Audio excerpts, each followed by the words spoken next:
What's good, YouTube? Welcome back to LIFG. Today we're going to be doing another video here in Eternal Card Game. We're going to be continuing with these puzzles, and today we're going to do Aegis. So I got a lot of catching up to do. Let's start with bronze and work our way up. Win the game before your impending doom. Alright, so these are still pretty fresh in my head. Alright, so opponent's at 36. We have 20 damage on the board and we're at 4. So impending dooms are going to do 3 to us this turn, and we die at the end of our next turn. They're playing primal and they have 2 power, which means either lightning strike or the 1 mana spell that gives flying. Whatever, just a spell that will crack Aegis on this to make him take less damage. So since none of these do anything right now, we attack first and then we can compensate based on what he does. Okay, so he goes for that. He takes 15. So we need to do 21 damage next turn to get there. This doesn't do it. This doesn't do it. We do have 5 power, so we'll return this. And we'll still have enough to recast it right now. It gets the Aegis back, and now it's a 6/6. So we have 21 on board, so unless they have some card that doesn't exist, we get to swing for lethal here.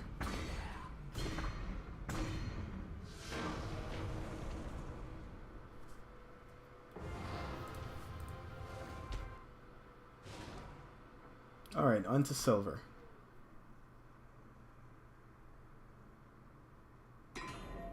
Win this game over your next 2 turns. So this one's actually not just win this turn.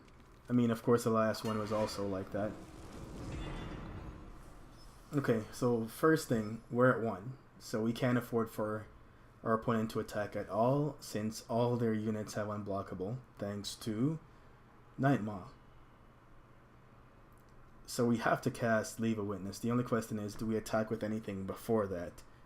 And the answer is, if we can't win next. If we don't attack, we can't win next turn. If anything that's not unblockable on our side attacks, we give him 6 life. So that means our only attacker this turn can be Bart.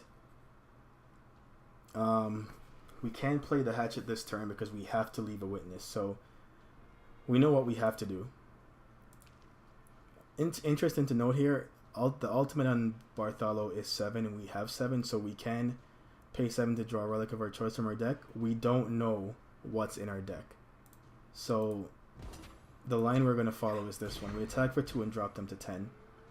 We're going to leave a witness and we're going to do it on Ikaria because it's the best card we have. We could do it here, but if he draws a torch or something and for whatever reason torches this instead of us, then this loses all its power. So we're going to go leave a witness on Ikaria.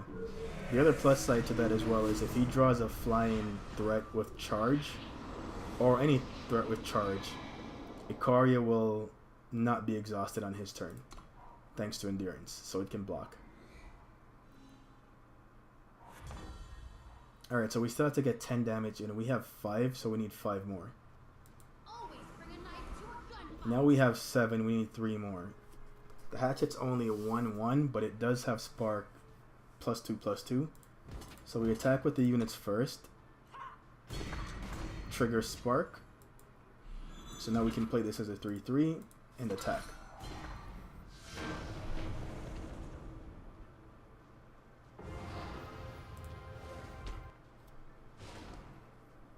Alright, so moving on to gold.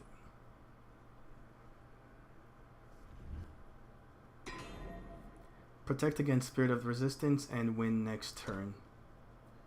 So this one's going to be starting on the opponent's turn. We have 3 protects.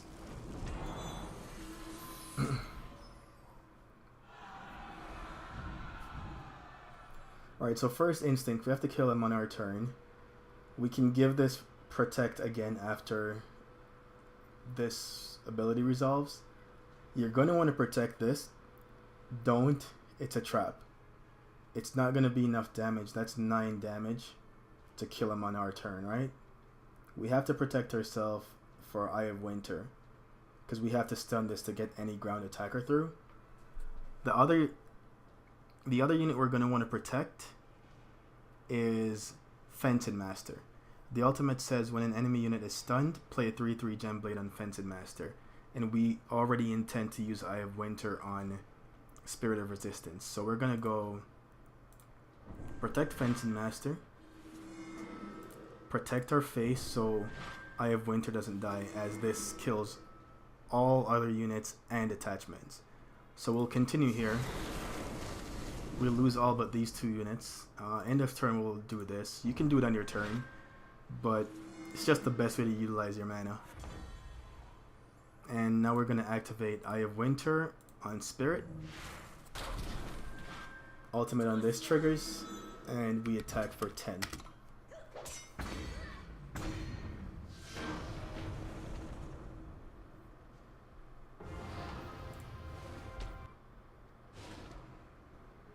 Alright, and we are on to Diamond.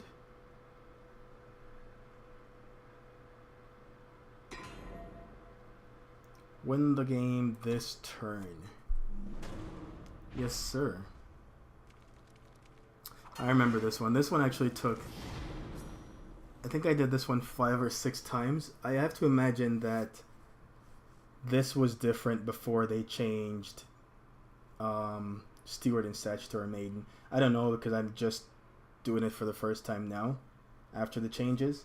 So what I did find out is the way this ability works is even if I have Aegis on a unit like this, because of how Statutory Maiden is worded here, the Entomb still won't trigger even if it has Aegis, because it's not just a silence ability like Stewart was. So what we're going to do here is we're going to attack first. It's going to block the 3/3 because that's the most efficient way to block for him.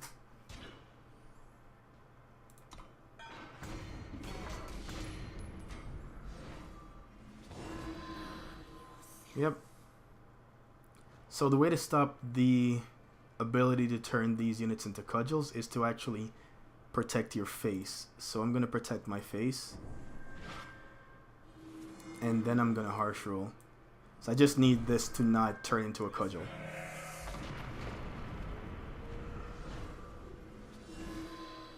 And now we Dark Return the Outland Sniper as he does 2 damage when he enters the battlefield, and opponents at 2. So that just finishes it up. Yeah, the wording on Maiden and those interactions, very interesting right now. Very, very interesting. And finally on to Master. I actually found Master to be a lot easier than Diamond with the Maiden interactions. Beware of enemy available power, but win this turn.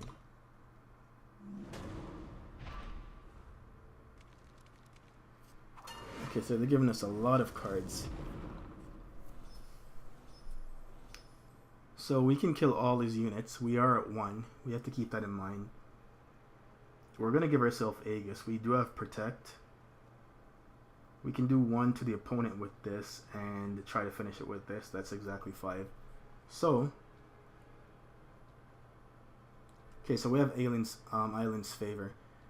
What I'm going to do is it does the same thing as Protect in this case for face Aegis, so we'll do it that way. I'm going to activate this and do 1 damage to the opponent. Because, again, they're in blue just like the previous one, or 2 ago, and they have 2 mana on tap, so you know they probably have Lightning Strike. So we're going to go Lightning Storm.